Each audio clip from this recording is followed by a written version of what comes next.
Alright, ladies and gentlemen, that's right, it's finally actually happening. It's real.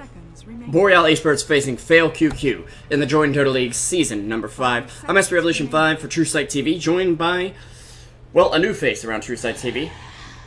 It's PlagueDota, and here he is. Plague, how's it going, man? Oh, it's going quite alright. Give me 1 second, I gotta mute you in-game. Alright. So, it's going alright. You know, it's just another day, another dollar, another Dota. Yeah. Oh, that's you in chat. I now see. Yes, okay. I was like, what does this guy's name even say? I didn't even read it right. But yeah, should be an interesting game now that we got started. There was a bit of a issue in the lobby where we had 5 stand-ins, and then we asked FailQQ about it, and all we got back was Beast. Dude, your Beast strat, that's what yeah. It's gonna be, right? It's gonna be that. Alright, so we do. But let's talk about these first couple bans right here, especially with the Vengeful Spirit and Axe, because we've seen, especially Axe, just come out with the resurgence of Juggernaut as being kind of that primary hero that you see teams build their comps around, and we've seen Axe be a pickup more recently to be a counter to that, and we've seen Axe be just this huge offlaner for most teams. And what do you think about both of these bans right here? I think they're almost necessary at this point. And I feel like Axe needs a bit of a nerf. Vengeful Spirit, I'd honestly say it's more that other supports need a buff than she needs a nerf. And they will ban out that Juggernaut as well. Axe has also risen just due to the Troll Warlord pickups, which is it's really fallen off lately, but could come up at any time, of course. Yeah, I feel like with, as you said, that these are more or less necessary bans, and we do see that the top 4 that you're talking about, kind of this Axe, Juggernaut, Troll, and Venge, just like kind of the big quintessential picks that people have been, especially with DAC, where we saw these heroes just take over whole games. And it's almost necessary to, especially in like tier 2, tier 3 games, these single heroes can really just run away with the game. And I do think that you are right, where supports, at least now, are not as strong as really either. Well, I was gonna say Lion's pretty well up there, but like Vengeful Spirit is really the quintessential support, because she can displace even heroes with BKB, and she can also stun just whoever she wants, right? And Lion's becoming a better Shadow Shaman each and every day, it seems. Hero with 2 disables, big nuke, and someone who's going to be very versatile and can play that position 5 support that doesn't need anything at all. And if there's a bit of background noise, I've lost my keys, which had my bottle opener on it, and I feel like an idiot right now. It is all right. But yeah, like you were saying, just Lion's also better than Shadow Shaman, even though that they do run kind of similar.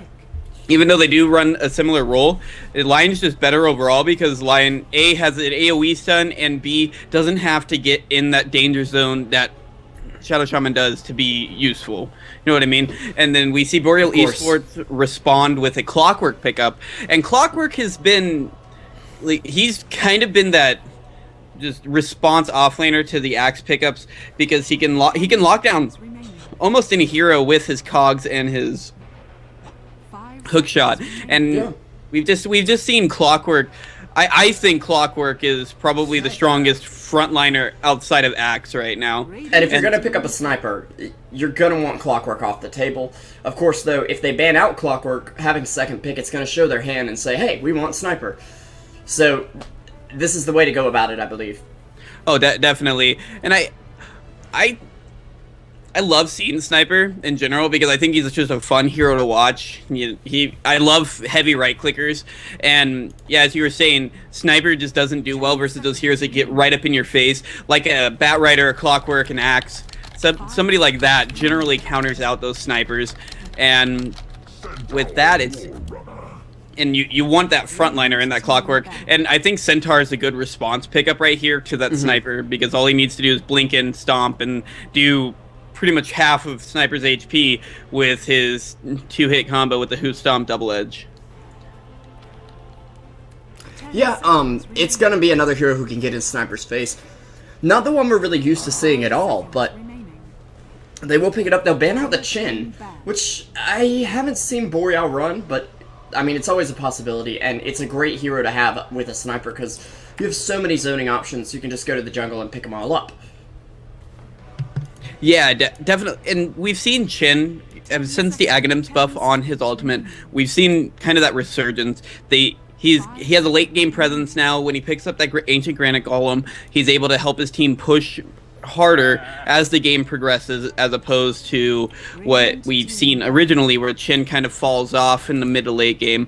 We do see the Storm Spirit ban come out on the side of Boreal Esports, where that's another one of those heroes that Sniper just doesn't deal well with, and also Storm Spirit's another one of those heroes that once he gets that BKB, he can jump out of those clockwork cogs. So I think that's a pretty good ban for the side of Boreal, because you really don't want to see a hero like that, especially combined with the Lion or the Centaur.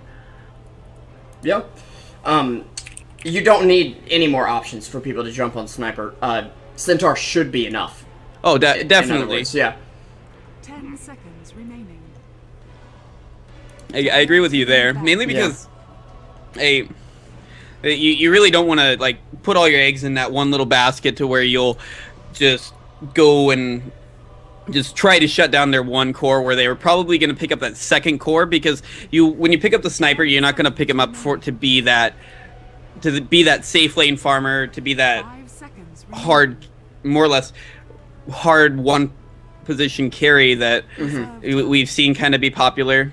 But you pick him to be that mid laner, that one that can get pretty safe farm, where he can harass out the other mid laner and kind of just win his lane. Yeah, especially against heroes like Shadow Fiend. We're seeing Sniper get picked up a lot, and Storm Spirit's one of those heroes that can get in his face and really just screw with him early. Witch Doctor ban will be out from FailQQ. A little iffy on that. I don't believe it's a wise idea to try and protect both Sniper and Witch Doctor in a team fight. I think you only really want one of those heroes standing back, so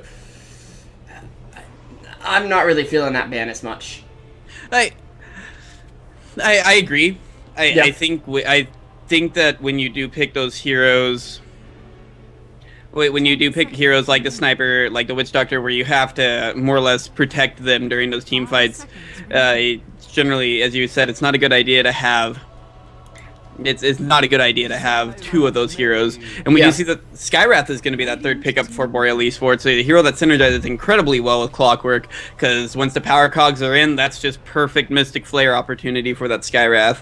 Yeah, and someone who's going to be able to burst down Centaur a little better with the extra magic damage from the silence, and also just stop Lion from being pretty much a force in a team fight. You silence him, he turns into a glorified creep.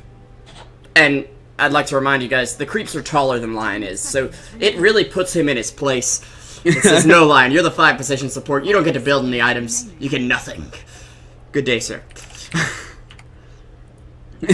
Yeah, I mean, I think Skywrath it counters out both of those heroes in the Lion and the Centaur Warrunner. I don't want to rag on FailQQ for picking Rubik this early, but I don't think that it's necessarily a good pickup in this instance, mainly because when you pick Rubik, you pick him to respond to a big team fight ult, right? Yeah, generally. And what do you really have for the side of Boreal? You have single target damage or a single target lockdown, so it's really...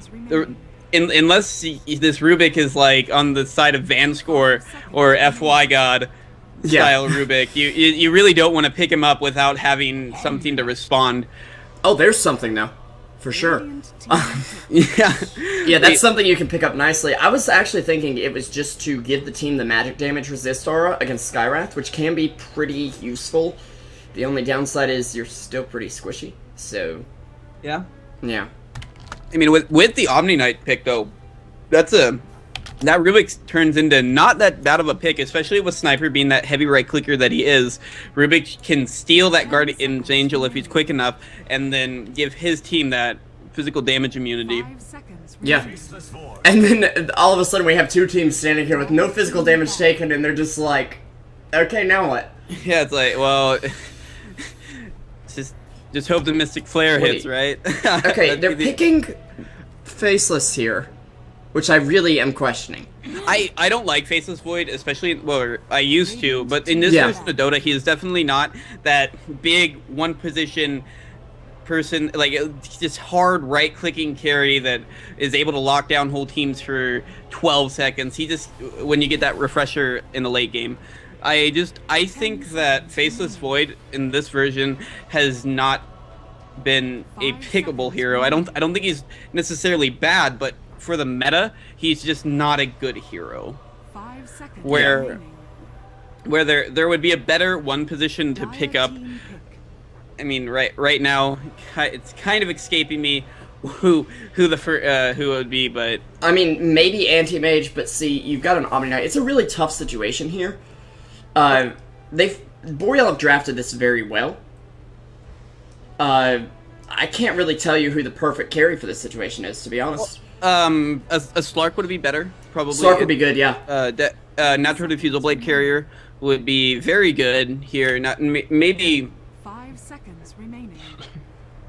maybe a Spectre, maybe, but and then Slardar pick. Now we've seen Slardar be picked fringely. Like at DAC, we saw that Cloud9. I think Cloud9 picked him up a couple times. I don't know who picked him up at DAC. I just know that he was picked like once or twice. Yeah. Yeah, I think the hero overall brings quite a bit to the table. I think he is a decent.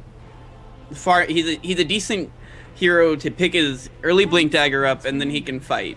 Yeah. And that's what you look for. You look for a bit of an initiation. What, and okay. All right. What? All right. So the inch pickup is where the greed comes in, right? For sure. So this could be a mid line. We could see the mid line, or we have seen Miracle, who plays for 5-Eva now, or he used to play for First Departure and Titan Esports before then. We saw that he would pick Enchantress for him in the mid lane and just completely win his lane. Yeah. So I haven't seen FailQQ before, so I'm not really sure who their players are, but the only question is, okay, I understand against right-click carries, but you're gonna pick Enchantress against Skywrath Mage? Like, you can't even slow his attack speed anymore. His attack speed is so slow, you can't stop him from attacking you, and he's just gonna cast a couple spells and you're dead. Like, it's deer season. Let's go!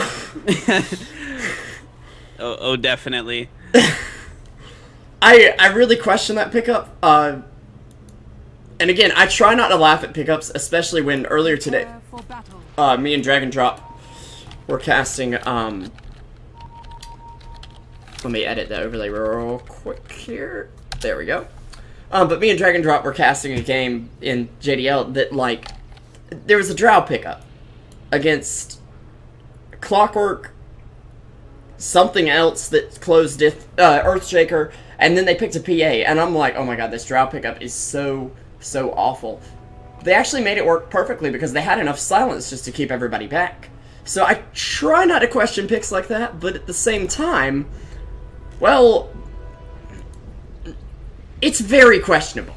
Yeah, well, this Enchantress did go for a null tally and a single healing salve, but so that's probably going to be that mid lane Enchantress, so maybe to try and shut down the sniper, because she can heal up. I think Enchantress does have a decent chance to beat a sniper in the mid lane. Yeah, most of his damage does come from those right clicks, and Untouchable is going to stop that, well, in its tracks. Yeah. But do we want to introduce the teams right now? I'll wait until we unpause so we can look at lanes a little bit more. All right, so we do have the penis coming out from the Clockwork on the side of Boreal. Of course. So classic pause manners. Of course. Hey, dude, every game. I think we know what he's doing. Okay, that was a little too far, maybe. Yeah. Just give me 1 second.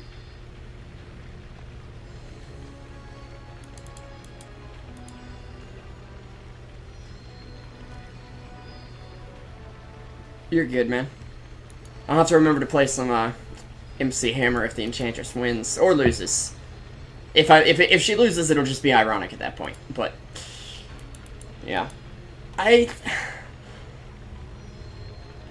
I'm gonna go ahead and say this is possible for FailQQ, but their chances do not look great.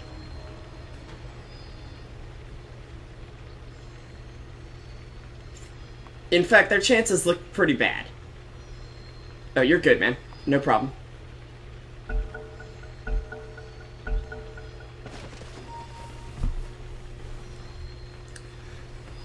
Anyways, we are going to have the game resume right now, and I'll go ahead and introduce our teams here. We got Boreal. 747 is going to be on that sniper. Tiburon on the Slaughter, formerly of Void Boys fame. Static will be on your Skywrath Mage. Zwan on the Omni Knight. The Future, their stand-in from the future on the Robotic Hero Clockwork. Of course, only fitting here. Alright, and then since Plague's on the phone, I'll go ahead and introduce. We've got Enchantress, played by Papa Puedo Cortarlos. No idea what that means. It's probably something very offensive in Spanish. We've got Rusi on the Rubik there. Bot lane, it looks like it's going to be a tri-lane made up of Rusi, Kraken on the Lion, and Shocks on the Faceless Void, which leaves our off-laner Electric Eel on the Centaur for FailQQ. Of course, guys, I'm Mr. Revolution 5, joined by PlagueDota here on Truesight TV for the Join Dota League, Season number 5. And we might have a bit of an engagement. Looks like Boreal are going to get away with the rune here. Clockwork going to be able to secure that, and Omni Knight's heal there as well. And actually, Enchantress running right into the cog there. A little unusual. Welcome back, Plague. Thank you. Well, that was totally worth it, right? You know, they get both the bounty runes. You know, yeah, for that. It works. No, definitely, but that did have to pop the salve for that Clockwork. So, I mean, they're running dual lanes here, where they're going to bring down the Omni Knight with the Clockwork versus this defensive tribe with the Lion, Rubik, and Faceless Void. Now, I don't know if they would be able to get a whole lot done with this dual lane, mainly because when you pick a Clockwork, you don't pick to get kills, you don't pick the hero to really win the lane at all. You pick the hero so that he can get a level 6 and that he can start ganking, right? And you're inhibiting him from getting more XP when you bring in somebody like the support Omni Knight or any other hero, really. And I don't know if I agree with that, but we'll see how it plays out. Yeah. It's also, they're both melee, so they can't stand here and right-click harass. Like, if this were a Windrunner Lina lane, which would not make much sense, but they could harass the Void out. They could send him back home because he doesn't have enough regen. So that would make sense a bit. And actually, we're gonna go ahead and see Enchantress with Sniper, excuse me, in her face. She's trying to trade hits with him. The attack speed slow is turning out to not be enough, but she's got a bit of heal here. It could be 747. He's gonna go down first blood. Deer season? I think not. Oh, what I was talking about at the very beginning of the. Yeah. Or when we were where we were kind of insinuating that it was gonna be an Enchantress mid lane, where Enchantress can really do well in that matchup because of the Untouchable, and with already having 2 points in that Untouchable and 2 points in that Nature's Attendance, it's gonna be nigh impossible for that Sniper to get a kill. Yeah, but onto that Enchantress. He sure will try at this point. Yeah. She's got to heal in a second. She should be fine. Yeah, and she's also going to be picking up that rune, so her bottle's going to be recharged again. So yeah. This is just kind of speaking to the power that Enchantress can have versus a right-click hero like a Sniper. Okay, as soon as he right-clicks her, he goes up to 2.2 seconds per attack. Like, this is ridiculously slow. Like, he can literally walk, like, yards in between his attacks. Yeah, dude, he could run a 100-meter dash, right, if he was the same Bolt before he'd be able to right-click twice. But yeah. We will see that this Clockwork is going to put a battery assault onto this Faceless Void in the bot lane. Courier in trouble. And he also got a kill onto the line as well. Oh, so, he did? Yeah, we will see that Clockwork is going to be getting a lot more out of this bot lane with that Omni Knight there, so that's a pretty good... Oh no. Enchantress also got a kill on the Sniper in the mid lane, so... That's a great trade for Sniper. He just turned off Enchantress's bottle.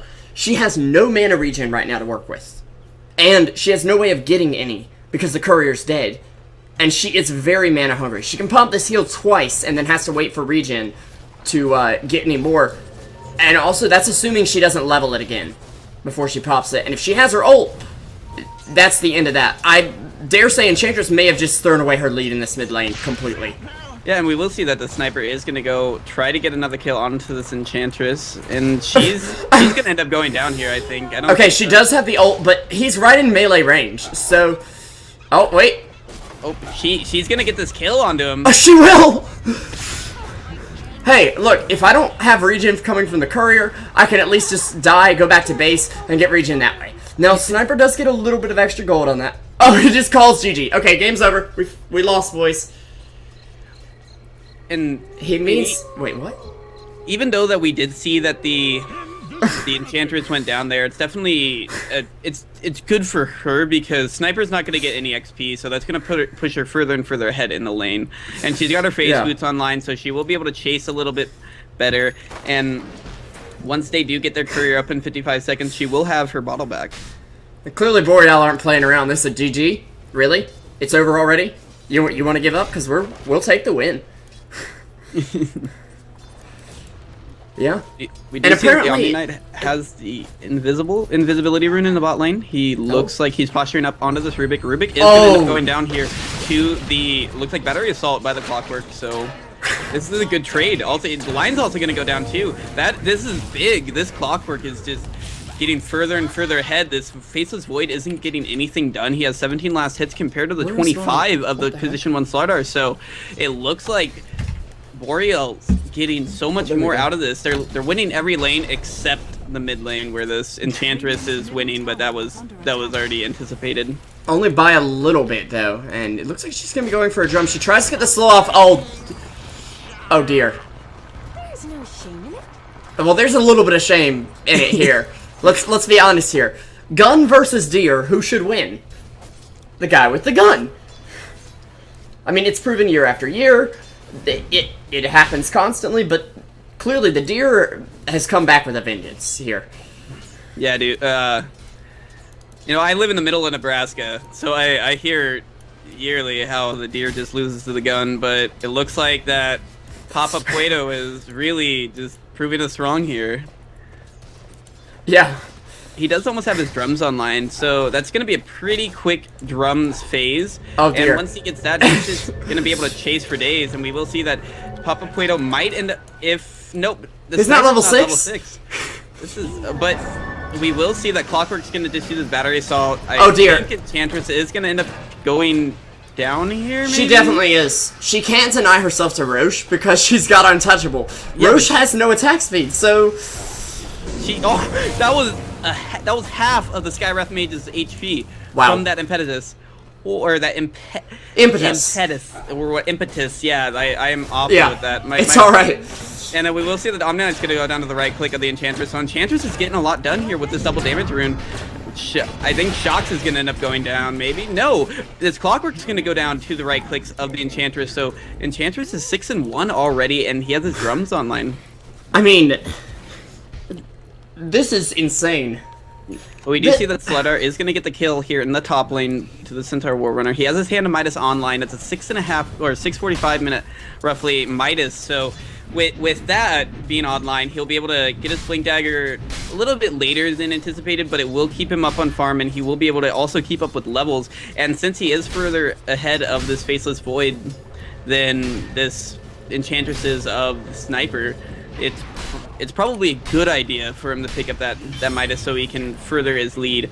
But we will see that the Centaur Warrunner is going to get really aggressive here onto the Slardar, but I don't think the Slardar is going to end up going down, especially with him having... Oh, he is!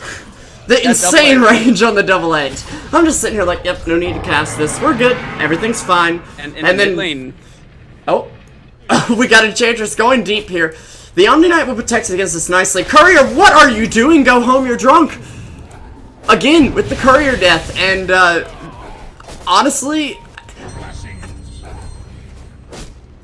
I'm not so sure this is going to work out so well for them. Enchantress is able to dive, sure. She's got crazy move speed. 404 move speed at this point in the game is crazy, but can it do enough to carry this team to victory is the question. I mean, with free BKBs coming out from Clockwork, Enchantress is practically nullified, and not to mention, in the early game, when it was 6-6, if you take Enchantress out of the question, it's 0-5 favoring Boreal. Because the rest of her team had nothing, and they still only have 1 kill to the rest of them, and that's the Centaur just getting, honestly, lucky in the top lane. And I don't think that getting all this net worth and these kills onto this Enchantress is a good thing, because she will fall off, because she is not a right-clicking carry. She's going to end up going down here to the right-click of the Slardar, so that's going to be a lot of gold going to the side of the Slardar. And that's 930 gold going over to him. He's already got a Midas, and he'll get another. That's 1275. He was going for treads here. He can basically say, forget that, let's go for the Midas, or the Blink Dagger very early on, and have it at 10 minutes on top of a Midas. In fact, if he'd gotten that kill, I think he might have practically had his Blink Dagger done. I don't know why I keep trying to call it a Midas. Dire's top tower Well, we do see that it is a 4-for-1 trade in the favor of Boreal Esports, with that sniper picking up that kill onto the Rubik. But now, with that dive from the Enchantress, that really just... that was just such a poor play, because when you get overconfident like she did, you're just asking for trouble. But we will see the Centaur Warrior is going to go ahead and kill this sniper in the mid lane with his Stomp double edge, and he's going to end up going down to the Skywrath Mage. Yeah, they'll at least get a trade, but Sniper is crushed, and another drum charge being committed from Enchantress. She needs to notice the Omni Knight. Notice him, senpai. But she'll get silenced. She'll get nuked down. Heal's coming out from the Omni. She'll get them sprites up, but Swan, he's not taking any of that. No magic for you, he says. Meanwhile, Skywrath actually going to get some mana boots here. Does have another nuke if he wants to throw one out. Trying to juke the Enchantress, but she's just too fast. The hook shot coming in from the Clockwork. Now, she's in Sniper's sights, but he won't be getting the kill. Clockwork will walk away with it, and he's actually practically got a Force Staff done here, which is questionable against Enchantress, but definitely something they're going to need. I think for the Force Staff is more or less for the Faceless Void, because if you can hookshot in, you can also force him out of your cogs, and then he'll, when he's trying to jump out, I don't know if you've seen the Reddit thread about it. It's where Clockwork, if he gets his Force Staff, and if Faceless Void tries to time walk, you can Force Staff him, and he'll take 2 hits from your cogs. What? So yeah, it's that's insane. Yeah, it's really neat, but the situation is half the time he backtracks one, so why fix it? Yeah, right. But like, and it's also very it's also like where the Faceless Void is going to time walk and stuff. It's weird, yeah, but it can happen.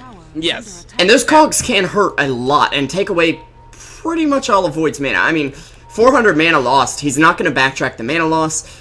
Right now, that would be literally all of his mana.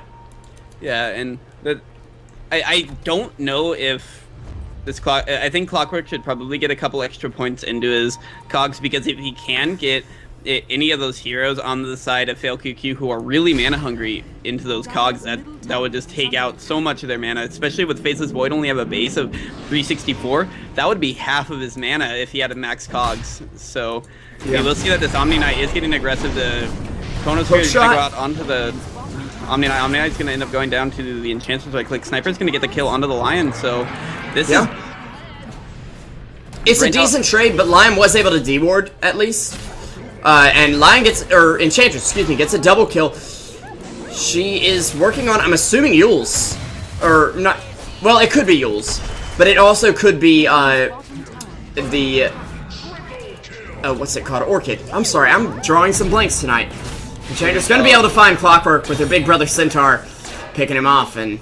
That's a 4-4-0 trade now on the side of FailQQ. And that... They lost the Lion in the very beginning, but I think he'd be happy to give himself for that. It will be a Yules for Enchantress as well, which I think the big deal with this is being able to remove the silence from Skywrath, save herself in Clockwork cogs, and also remove the amplified damage from Slardar, because then, even when they don't hit her very often, well, I don't always hit Enchantress, but when I do, you know. Yeah.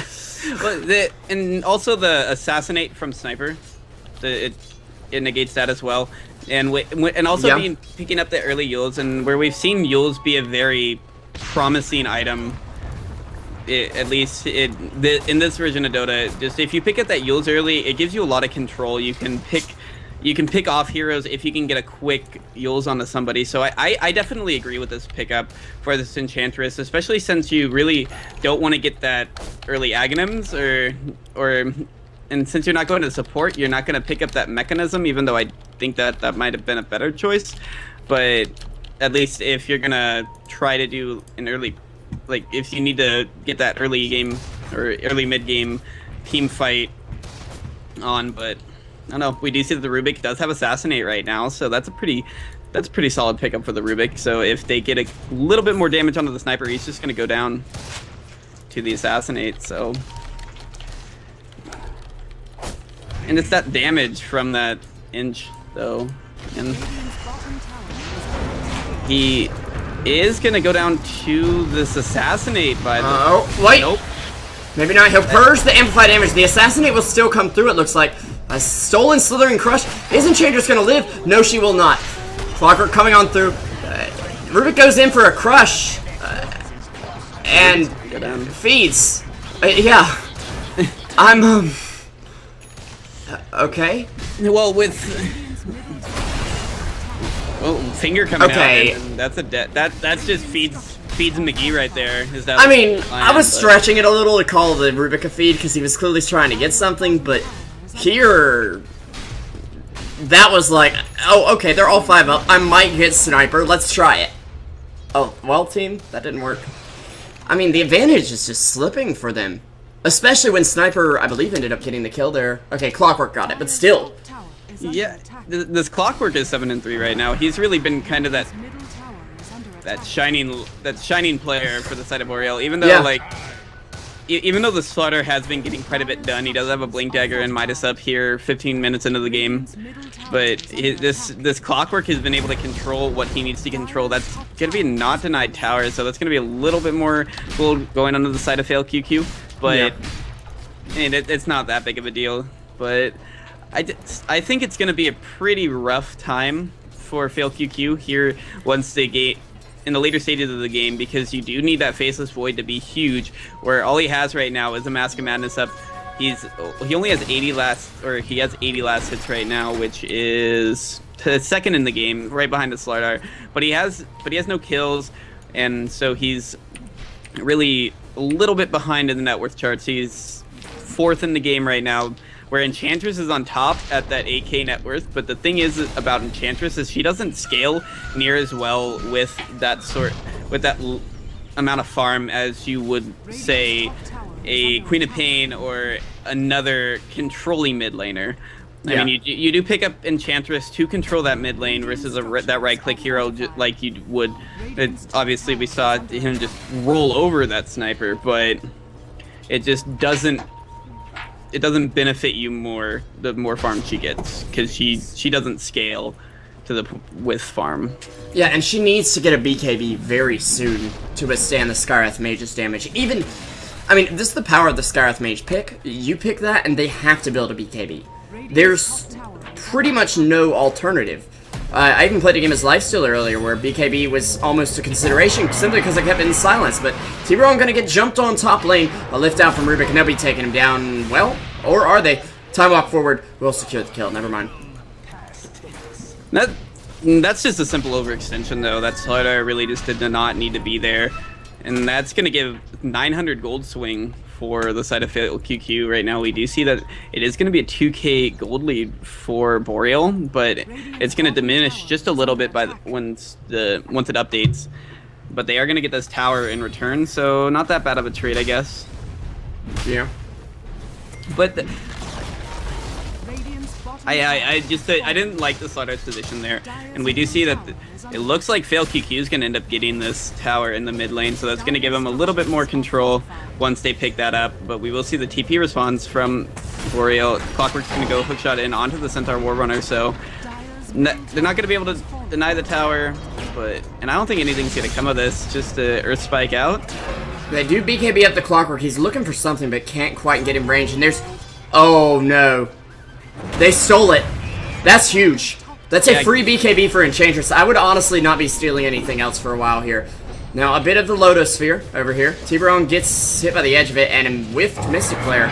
What is going on in this fight? Electric Eel looking for that. There's Lion with the finger to clean something up. But T-Barone, he's going to get the jump in. Slithering Crush comes out. Slardar will get it stolen. A Slithering Crush from Rubik as well. I don't think he makes it out of this one alive. The Kraken on the run. But they won't release him. They will not release the Kraken right now. And they'll go after him. And it looks like he's going to go down. Yep, Skywrath Mage securing the kill with that Arcane Bolt. Almost a fail cogs by the clock. Almost. Would have prevented them from getting the kill onto that Lion, but with that being a 3-for-1 trade in the favor of Boreal Esports, that's just big, and we will see that the sniper is going to get killed here by the Enchantress, maybe, yeah. And this Faithless Void here to save the day. Slaughter is going to end up going down to the right click of the Enchantress as well. So, and the third kill for the Enchantress onto the Skywrath Mage, and Clockwork's going to end up going down as well.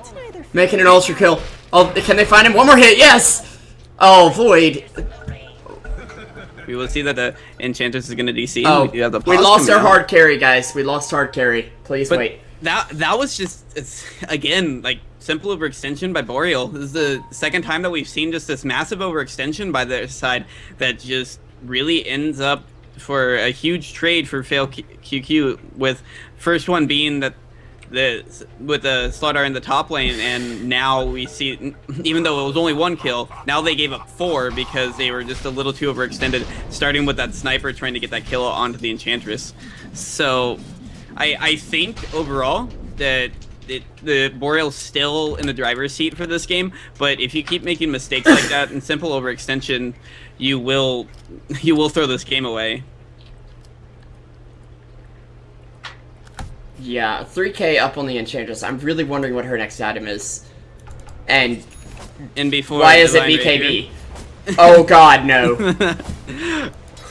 Questionable plays, right? Okay, if she builds Divine Rapier as her next item, I will not cast Game 2. I don't think anybody would like cast Game 2. Unless this game got really exciting, I'd just be like, okay, this team's gonna throw. No, you know what wouldn't be too well, I would say Rapier would be too Runner, bad. I'd totally go Basher, but it's not. We do see the invisibility rune for the Lion. That's gonna... He's gonna get a kill onto the Skywrath Mage, or no, Finger's not up for another 30 seconds, so What the? that hook shot onto that Fell Spirit. Okay. Dude, pro Fell Spirit, that's all You I'm gonna have say. to give Clockwork a break. It is a ghost. He might not have seen it, you know, because ghosts. But at the same time... Yeah, maybe it used Smoke of Deceit. You know it'd be great if you hooked onto the Lion, and then I'm pretty sure that would have been a Skywrath Arcane, I mean not Mystic Flare going down onto that area. That would have been great to see. But the sniper is not really progressing super. Oh, we do see that it's an Aghanims out for this Enchantress. I mean, 21 minutes in, you got a Yule's, drums, Ags. Man, this Enchantress is incredibly farmed right now. But this is also the definition of glass cannon. You have a little bit extra, 25 extra HP. Or strength, excuse me. Other than that, you don't have anything to work with. Like, you're basically just regular old Enchantress behind all that. Yeah. I mean, she has 1 strength gain per level, for goodness sake. She has been doing the YOLO plays, definitely this game, but you will see that she's going to pick up that Frost Mage, so she will be able to get Ice Armor onto her, give her a little bit of extra effective HP. But and 20 extra attacks, though. Yeah. That's the big thing here, is apparently it's not slow enough the way things are attacking her. She needs it even slower. Maelstrom's out onto the sniper, so he's getting a little bit extra done. And poor Ogre Frost Mage, it just got sacrificed to the tower.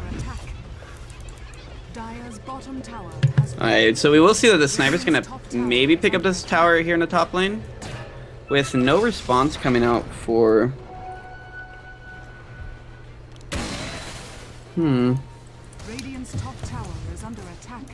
Roshan's looks like it's going to go down for the side of FailQQ now, so that's going to be a good trade for the side of Boreal, because if you trade a tier 1 for an Aegis, that's definitely a trade that's going to be in your favor. Yeah. And Clockwork's gonna go in with the hook shot Oh! on the Centaur, and Centaur's gonna end up going down here. Yeah, he'll nail him there. Enchantress gets to tickle Clockwork a little bit in return, but actually... Oh, he was just saving the kill for Sniper, who I think does need it, but buyback coming out from the Centaur here. T-Baron trying to close the distance between this Enchantress. Does have BKB to work with, and it is a 10-seconder right now. He won't be able to blink away from this, but a Force Staff out from the Clockwork might save him. No, never mind. Doesn't even get to use that BKB. Slaughter getting killed by creeps in the end. Clockwork may be going down here. Oh, might as well give it to Enchantress, because 15 kills was not enough. Yeah, man, we will see that the Skywrath Mage is going to get cut up by the Centaur Warrunner. That might make the buyback worth. Or he might be a... Nope, it's not going to be a dieback. We will see the Sniper's going to go down. I don't know if I would have went for Mask of Madness this game as a Sniper. Even though, you know, it's a fine item, I would have rather went for something that gives you a little bit of extra strength. Like a Sans and Yasha, which we've seen have a big resurgence this patch as a primary item for certain heroes. But when we saw there that with the Mask of Madness, the Enchantress just eats him alive with that damage coming out from her ultimate, especially with the Aghanim Scepter now. It's so much more damage, or not necessarily more damage, but she's got more range to work with, and she'll do like overall more damage. So yeah, and it does make her a little bit tankier. Actually gives her more HP than a BKB potentially would. This is where I'm calling it. Okay, Enchantress, please. After this, could you please go BKB? You don't want to give away that much gold to the enemy team. I mean, she's going to be able to take Roche pretty easily, too. I mean, this is one of my... oh, dear. But a blink in from the Slaughter. Rubik is going to fall. Enchantress with the Aegis and with the kill. And a fail hook she's going to back up. Oh, dear. So now, Uphill Mist did help him there. Sniper gearing up for a shot, but doesn't even get to take it. Centaur coming in. He'll get moved to the low ground, but Sniper going down to the Enchantress, who... keep in mind, does have 740 attack range. Sniper sitting at 950, but you don't want to stand that far away from Enchantress and right-click. Oh, definitely not. Or do anything. This Enchantress is proving me wrong. Mainly because I was proving me wrong for sure. I was thinking that this Enchantress was not really going to be able to do much once the later stages of the game came, but with just her ridiculous net worth lead on everyone, she's just, and also just her level lead on everyone, right? She's 2 levels above the highest level on the side of Boreal, and oh god, it's a 4-staff too. Mobility is like king here. And one thing we failed to point out is the 40 movement speed you get from from Yules. Yeah. So when she phases, she's at 514. There's just no running away from the Usain Bolt Enchantress. Yeah. And that just... Enchantress sets new world record for Dota speed. Bloodseeker baffled. Yeah, she ate her Wheaties this morning. That's all I'm saying. She ate her Wheaties, yeah. She is really just... she's the core for FailQQ, and you don't really say that ever about an Enchantress. Dota Wheaties, made from real Sniper. And when we saw like Miracle do it when he played for First Departure, we saw it kind of fall off at this point in the game because she just didn't bring the control that she could have. But with Yules being a more powerful item now, I think we can see that working. Because when somebody gets in her face, she just Yuleses them and runs. Yeah. And most people can't do that. Most carries are just going to Yules you and then set up a spell, or Yules you and try to TP away in time. That's the plan for them. With Enchantress, she's fast enough at this point, she can just say, okay, bye.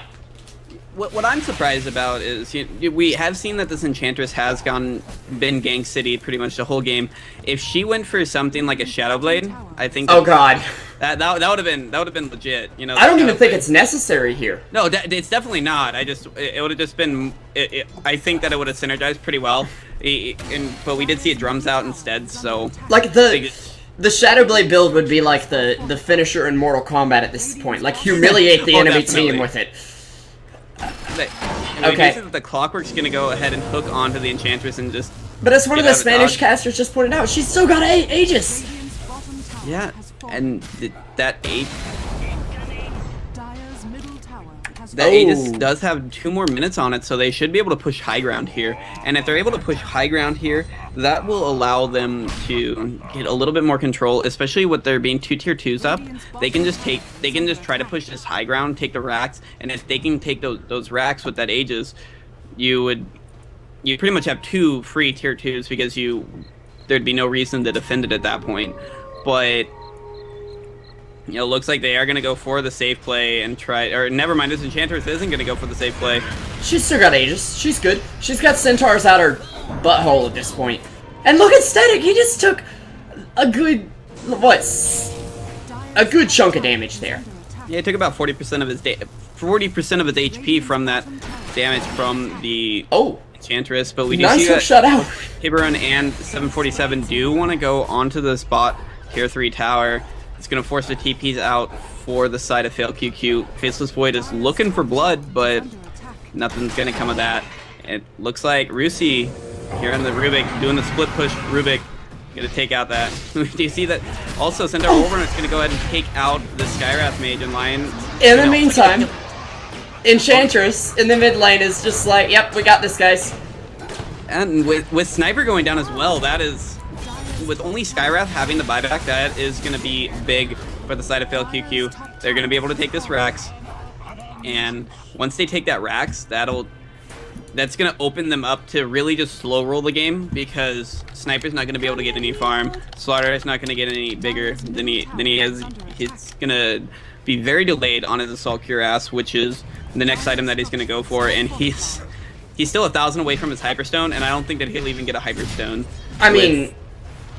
Okay, wait, is that Enchantress? Her ballsiness has no limits, ladies and gentlemen. She'll even just use herself and say, Void, fight him. I got this sheet. Oh. Okay, how did that not do damage? I'm not even sure what's... Okay. So, I have seen... Oh, dear. Okay. Oh, that Aegis. Yeah, the Aegis popped. So she healed up just enough so she wouldn't die. She needs a blink though, so yeah, she's gonna.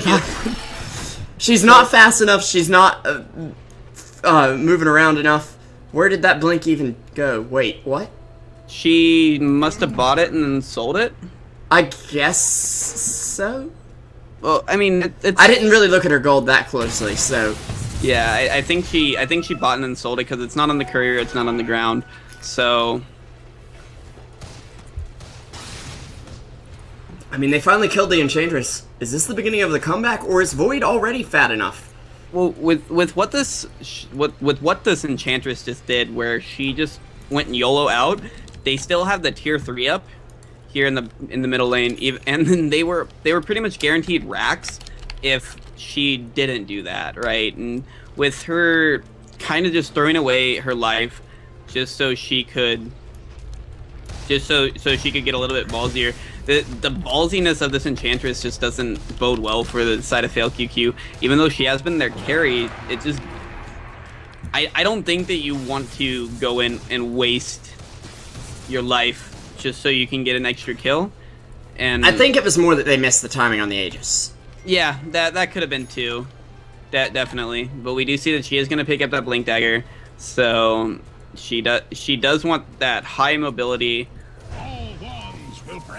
Yeah, and high movements. Like this person's is the fastest hero, and now with Blink Dagger, she'll be able to catch everybody out of position. The Smoke Tank's gonna come out on the side of FailQQ. They're gonna probably run up and catch out the Skywrath Mage here in the top lane. With the Enchantress leading the way, I would not be surprised to see this Skywrath just go down here in a couple right clicks, and that's gonna allow them. With the Skywrath being down and the heroes on the side of Boreal being out of position, that's going to be... I said Rax twice, and neither time it's happened, so I'm just not going to say Rax this time. Yeah, it's going to be a push straight to the throne instead. Yeah, of course.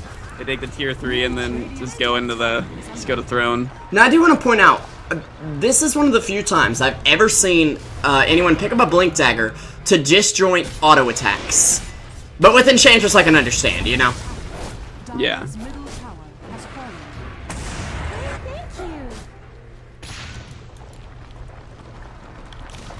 Thank you. They do take the tower, though. Is it going to be that straight push to the mid? I'm not sure, because they aren't really doing much at the moment. Well, with the shrapnel coming out from the sniper, that really zones out the heroes from FailQQ. I don't know why Electric Eel wants to go on the melee racks, because it's just going to heal back up. Okay. Sniper really wants to get this damage down onto the Centaur. Centaur's probably going to end up going down to the Assassinate here of the Sniper. No, just a right clicks. Lion's going to get the finger down onto the Omni Knight. Omni Knight's going to end up going down. Faceless popping a BKB, really going onto the Sniper. Sniper's going to go down to the Lion. Oh, okay. That 4-step from Enchantress was very nicely done. I'm okay. Shock's getting focus. Yeah, with the hook shot coming out from the Clockwork's gonna end up getting that kill. So, but with Enchantress on the high ground, he's gonna be able to get the kill onto the Slaughter. Slaughter does have buyback though, so if the side of FailQQ wants to go in on deep, if they want to get deeper, maybe the Slaughter's gonna buy back. No. Enchantress does have Nature's Attendance up here in just a second, so she will heal up. They're gonna probably push down on the racks. I think that they should go. I think Enchantress should go onto the range racks, but nope. She's gonna try to go onto the Clockwork. Clockwork's gonna go back in with the hook shot. Just do what he can onto the Enchantress. Enchantress is. Oh, that Yules, and she's got a free BKB now. She can fight, but she must blink out before she gets wrecked again. Oh my goodness, this game is nuts. Can I just go ahead and say that? Now, there was a big misplay a few minutes ago from Sniper. He was BKB'd by Omni, and he decided he'd pop BKB for Magic Community. Oh! That repel, though. The repel worked, but poor Lion. Rubik's like, dude, I'm gonna stand next to you to protect you while you TP. He gets hookshot, and the Battery Assault hits Lion at, like, the last possible second. Looks like Enchantress is going to be going down here to the Mystic Flare. Yules? Oh, no time for Yules. The damage from the Power Cogs is just enough to take out the Enchantress, so... They also know there's a ward here. Oh. And now there's not, of course. There's a gem on that Clockwork, so... Yeah, they did lose the gem in the Chronosphere, but they were able to recover it, so... I don't really know why they have a gem. Mainly because... right now they can't get out of the base to de-ward. Well, and when you pick up a gem, you generally pick it up because, one, you know that they have map control and you really want to snuff that, and two, or two rather, that they have somebody with some sort of invisibility. And with FailQQ kind of not being pro on the D-wards, or really even the wards, I just don't know if the gem was the right pickup, because that is quite a bit of gold that you're using just to negate a few. Yeah. Like a few wards maybe coming down here and there. And you're risking a ton with it as well. Yeah.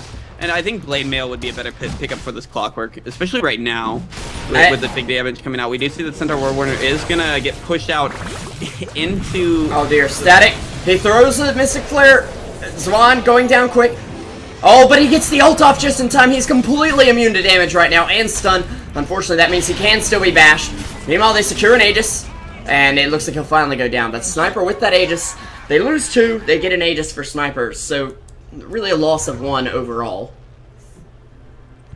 And I mean, with your 2 heroes that you're losing being your supports and getting a Aegis on the Sniper, that might definitely, I think that's definitely worth it. Especially with what looks like, never mind that this Faceless Void is going to pop his Chronosphere on the Sniper. Sniper is going to go down. So that will be the Aegis pop, so... Good, guys, we wasted a Void ult, but as if Enchantress wasn't fast enough, Centaur will charge and get her in there even more. T-Barone is about to take chunks from this Enchantress. Her ult doing tons of damage. It'll be enough to bring him down. It looks like Rubik actually securing the kill there, because Enchantress finally doesn't need it anymore. She's 6-slotted. Okay.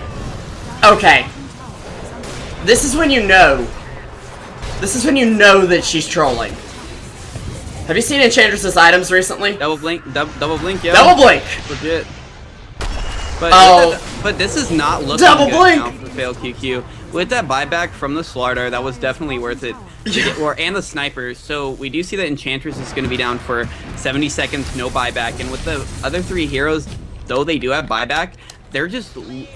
This is going to allow for FailQQ to go for... Not FailQQ, rather, but Boreal to be getting that that tier 2 tower in the mid lane, and I don't know why you would start trolling at this point in the game as an Enchantress. You could be picking up something that would be more beneficial for your team, like an Assault Cuirass, or even like really like an MKB something, you know? Yeah, I'm gonna laugh so hard if they lose this and Enchantress doesn't call GG because she already called it twice earlier.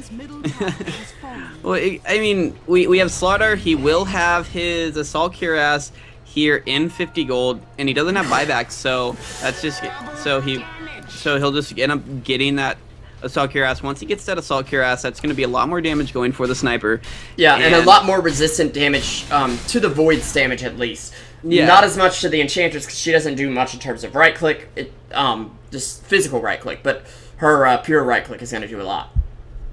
Without having really that heavy carry, that really farmed carry for the side of FailQQ. I mean, yeah, we do have Faceless Void. He does have the second most net worth in the game, but I think he's really farmed though. No, he is very farmed. And they can't kill him. He's 6'1" and 14. That's what we've been overlooking. We haven't looked at the KDs here. Enchantress has been so fat that we can't even get around her to see Void. I just think that Enchantress... I think that the net worth graph is kind of... it's not showing the right picture here, because because one, we see that 2250 gold is just completely useless for the Enchantress. If you buy a second blink, it shouldn't count toward net worth. It should actually remove the net worth of the original blink. Because your slot isn't even being used for something. Like, if they drop the gem, Enchantress can't pick it up because she's trolling. Now, of course, they're ahead, so sure they can do whatever they want, but they're not that so far ahead, especially with the clockwork. Yeah. And him being he's been on point with those hooks, and we'll see that he's gonna hook out onto the Centaur, and Centaur's gonna Enchantress though getting hit on the front lines. There's a BKB from T-Bro, and he's trying to jump her. He actually bashes the Centaur down. He's gonna get the armor reduction off on Enchantress. Now he'll get slowed again though, and he is gonna go down. 98 seconds on the sideline for him. Is that enough space? That's I think that's G. With sniper down, oh dear. Faceless Void just went for the jugular there. Just time walk chronoed right onto the sniper. Sniper went down. Excuse me.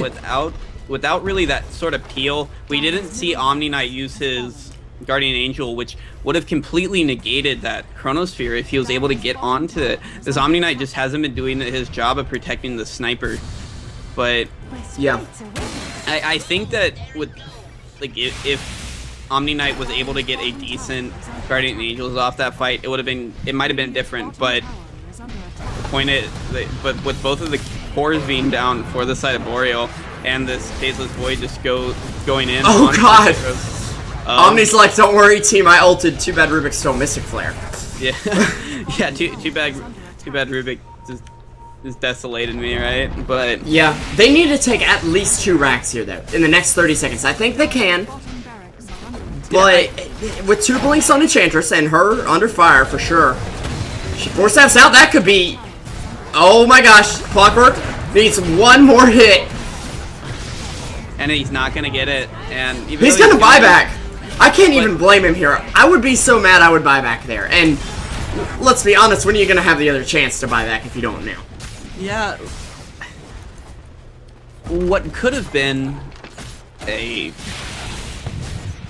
comeback for Boreal, it looks like Shox really just man-moded up and was able to provide his team with that game-winning chrono, more or less. But we will see that Slaughter is going to go on to this Faceless Void. Faceless Void's going to go down to the right click of the sniper. As I'm saying, I should just stop saying stuff. Caster's Curse, you know.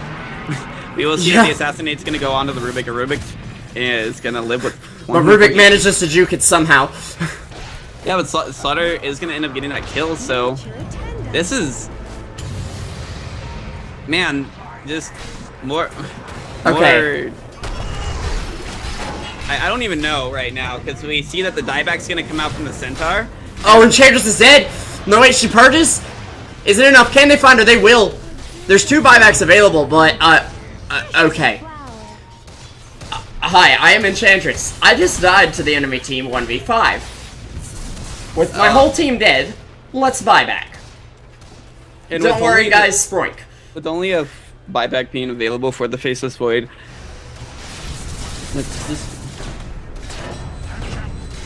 FailQQ is just playing with my heart, man. I think they're playing with everyone's hearts, and they do have a lane of super creeps on the bot lane, but they don't have the push power that Boreal does. And if Boreal can take a tower, I think they can go straight for the throat. Take the throne down in the game right there. I mean, with Faceless Void being up now without having to buy back, and with the only person beaten down being the Centaur, I think that this push is going to be completely negated. But this was definitely a win for Boreal. Except for Faceless Void. Oh no! Taking out the both cores in the chrono. Oh dear, 747. He actually goes down to another bash. And Slardo dead as well. There's no buybacks. Rubik's Soul Guardian Angel is the exact scenario we were talking about in the draft, by the way, but, Hex coming out on Clockwork. Okay, let me just say, okay, Sniper has a buyback. He's gonna be forced to use it. They don't have a choice at this point. Yeah. If he didn't have buyback right now, though, and FailQQ managed to lose now, you'd have to call this a, like, major throw. Like, I don't even know. There's not bets on this game on Dota 2 Lounge, but if there were, oh boy. Maybe FailQQ's got the 3-2-2 going on, you know? Like, hey, we'll give you an Arcana. But, like, Dire's middle tower is under attack. I don't have words right now, because this game has just been so back and forth. We will see that the Sniper does want to get a lot of damage done, but I think that with the heroes of FailQQ, I don't think that Boreal will be able to fight this being a 3v5. We do see that the Sniper is posturing up and he wants to get something done here, but I don't think that this is going to be enough, especially with the creeps on the top lane pushing, and with 6 ranged creeps. That's going to be a lot of damage onto this tower, and also the racks I think are going to end up falling without too much to defend. Okay. Oh, blink back, shocks, silenced up. He's got BKB. They'll stun him up. They'll take him down. He does have buyback, but no boots of travel available. Even if he wants to buy them out after his buyback, it's not going to have it. And by George, they've done it. They're actually holding. Holy crap! Enchantress gonna walk right into the Mystic Flare. Sorry about the camera there. And oh my God, she's down for 2 minutes. You know, I don't. What have we learned here? Karma. Karma is a female dog, ladies and gents. Never buy double blink, or else. I mean, she could have gotten refresher. Well, she could have gotten refresher and then blinked twice for real. Yeah, but less style points. No, you don't have 2 daggers for each hand, man. Like, yeah. But with the only buyback being for the Faceless Void, I think that this is gonna allow for Boreal to get a couple racks. Poor Enchantress, she thought she was playing Riki. That's the problem here. Did she max backstab? Yes, she maxed backstab. We need to call RTZ in on this one. And, okay, FailQQ, they have the Void up, they have the Lion up, but Enchantress, their one hope, down for 45 seconds. This Omni Knight is in a really good position right now, because all he needs to do is just have Guardian's Angel where he can use it onto the Sniper. And this is a good call by the side of Boreal, because all they have to do now is TP back to their tier 4s, and try and protect it. Never mind, Slaughter's just gonna go I don't like this. Onto this. I don't like it either. This is just one of those 3-2-2s, and Sniper, he's not in the chrono. Slaughter, not in the chrono either. Void's gonna go down. He has a buyback, but no chrono. Yeah, but with the Sniper still being alive and then getting kills on. Oh my God. Centaur went to top, but he's TPing back home. Clockwork, Cogs of the Year, catching 3 heroes. Oh, if Void dies, and that's gonna be a. Enchantress is up at least. They bought a little bit of time, but I mean, this is ridiculous. how little time they're actually buying. It's like, okay, we've got 5 minutes. We've proven time and time again we can kill Enchantress. It's gonna be a dead sniper here, though, maybe. With the BKB coming out from him, he will be able to negate that untouchable, and Enchantress is gonna end up going down here. And Oh my god! No buyback still! yeah, but it doesn't matter if he doesn't have buyback because the Slaughter is just gonna end up cleaning up here. No, I mean no buyback for Enchantress! Yeah.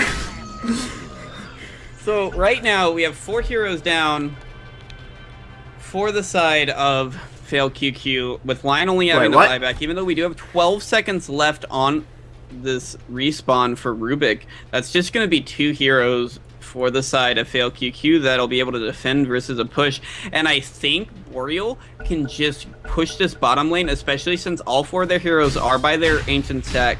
They can just go take that bot lane, take that Rax, especially with the tower only having 470 HP. And then, or they're just going to go for the Aegis here, which is yeah, they fine. definitely need it. Okay, they can't put it on Sniper, but they can put it on Slaughter, who has 5k gold in the bank. Good god, man. Why are you holding on to a Midas at this point? Because Value Town, man. And what's the Courier doing here? You know, the Couriers have been out of position this whole game, but it is... Oh, Courier's grabbing cheese, yeah. I was like, is Clockwork's planning to slip Slaughter like a TP or something, grab the Aegis and run? Now, what Sniper can do here is he can sell his Mask of Madness, which I definitely would, and then pick up his Butterfly, and then... Well, there's a downside, though. Void has MKB already. Well, that's true. Enchantress doesn't. So it's still pretty good. However, they also have Hex from Lion, so that'll negate your evasion. It's a little bit of an iffy pickup. Yeah, that's true. I mean, the Flutter active is pretty solid, and... especially since like it gives it a little more versatility and it makes it a little bit better, because you know with before Butterfly not having the Flutter active, it was just completely destroyed by MKB, but now with the Flutter active it gives you a little bit more. But yeah, and they can help you run through enemies, especially if you have something like Phase Boots. Sniper is sitting on treads, but still the extra movement speed is going to help him out a lot. And it's going to be very useful. It's going to give him tons of damage and attack speed, and that's what he's mostly going to buy it for. Yeah. Keep in mind, though, like, a lot of things people forget. Look at the Butterfly. 30 agility, 30 damage, 30 attack speed. Yeah, that's, it's 60 both across the board. Yeah, it's basically 60 agility that gives half armor. And then it gives evasion, too. So... And with Faceless Void just... counting on with their team, with FailQQ counting on Shocks getting that money chrono onto the Sniper. I think he's gonna save though. Yeah, his buyback's only on cooldown for 15 seconds. He's gonna hold on to it, and I mean, we've seen from the side of Enchantress how bad it can be if you don't have buyback. It's true. That's definitely true. But Inch does have money for buyback now. She will have 95 plus surplus gold, so that's not. Okay, she sold her Blink. Number 2. Sorry. Looks like she is going to be going for the Hex now, so... No BKB. Still. I mean, it's not like Skywrath does tons and tons of magic damage. We can see the Blink Dagger out for the Faceless Void now. Okay. I really like the Blink Dagger for Void. Are you sure this isn't Enchantress's Blink Dagger that was sold at a discounted price because it was damaged goods? Yeah. It took too much flame from the casters and was burnt. Oh, that... I mean, we've seen Eternal Envy. Oh dear. Centaur's gonna get caught out here with the Eulers and then the Cogs. He has Force Staff. Yeah, but he... Oh, never mind. He's dead. Yeah. With 80 seconds down for that Centaur, that's gonna allow Boreal to try to get something done here. Maybe they'll try and push out this top lane, try to get this tier 3 tower in the top lane. Not sure what they want to go for. I don't know why that Centaur was there. Why would you try to farm up their jungle, especially 52 minutes into the game? Yeah, it's... I mean, what are you building? Really? You gotta get that, You gotta get that Heart of Tarrasque up, even though, you know, you're thousands of gold away from yeah. Gotta get that value bracer, man. I mean, if I'm gonna die, I'm gonna want to buy out before I die if I can't get buy back up. So, it's questionable plays from FailQQ. The Slider also the harder to ask, you know? I mean, with that Aegis, so he's just that huge frontliner. He's doing a lot of damage. But the hook shot in. Yule's up on Clockwork, but Void going down. That's a dieback. It may be a bit late, but he's already down. They have no lockdown for this team. And, well, Clockwork jumps on Enchantress. She doesn't have her Yules available, and this is big. The Manor GA coming out from the Omni Knight. This was just the biggest 3-2-2 from both sides, especially with Boreal. Wait, it's not over yet, though. Oh wait, maybe it is. I don't think, especially with Slider still having the Aegis, I don't think that there's really anything that FailQQ can do to prevent them from taking the throne here. Oh! Okay, Cheese was eaten by, I think, Clockwork. Slardar goes down, but he'll be right back. Unlike the Faceless Void. Centaur going down. I think that's it. Enchantress getting silenced. Doesn't have a Yules available. And Pew Pew. You may be slowing his attack speed. Oh, wait. Wait, she gets a kill. Is she on the comeback? It's possible. Can she juke? She can't. Wait, she has a buyback. But it's too late. I'm just... My heart is broken right now. Oh, I'm gonna go ahead and say, if you call an offensive GG like that, you deserve to lose. You just deserve to lose. And if you have that big of a lead and you're like, I know what to do. I will buy second blink dagger for my homeland. No, you won't. You will lose that game. Realize, she has more deaths than everyone on Boreal but the sniper who she crushed early game. And that sniper only has 3 less kills than she did. It's just the teams don't match up. It's like the Enchantress said, I'm gonna put the team on my back, and then halfway through the game, her spine cracks in half, and she's like, Tape, get off! Oh my god, get off! Please! Wait. It's, it don't look good for FailQQ. No, and the thing of it is when you pick a hero like Enchantress, and you decide that you want to... You decide that you want to, like, just trust your lane and then do whatever they did. Like, you know, troll just straight up and grab that double blink. You need to win that game sooner. And the thing is they didn't take the racks when they needed to. You know what I mean? Yeah. They just had no... They got greedy. And they had no push power. That's the other thing. Anyways, guys, we're going to be coming right back with game number 2, we believe, of this series. Maybe it'll be a triple blink. Oh, baby. A triple indeed. I'm Mr. Revolution 5, joined by PlagueDota for Truesight TV. This is the Join Dota League Season number 5. Stay tuned. This is definitely the most entertaining game of Join Dota League we've seen so far.